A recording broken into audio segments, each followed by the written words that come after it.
азыр көп жаштар кенже баласы экен, акыркы баласы экен.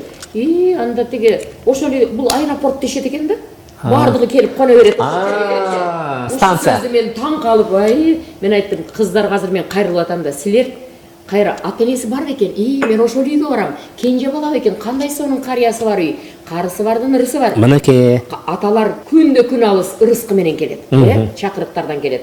Апаларга кабар алганы келет перзенттери. Апа, моуну салынып алыңыз, апа, моуну алып келдим сизге деп. Апалар балдарыны карап турат, кеп кеңешин айтат. Үйдө карыясы бар, кандай жакшы, канча сен билбегениңди ошолор билдирет да, эгер алар да жакшы болсо. Жакшы мамиле кылса, туура тарбия берсе.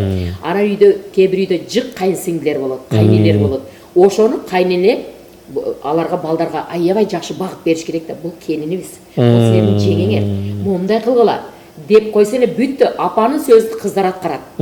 Ошо кайынсиңдеримди отургузуп алып, ар бириңер бирден ишини бөлүштүрүп алгыла. Бул азыр иштебейт, бул өкмөттүн ишини кылат азыр. Бардыңар кызмат кылгыла десе, куп болот деди. Ошол өмүр боюнча жетти да кыздаргачы.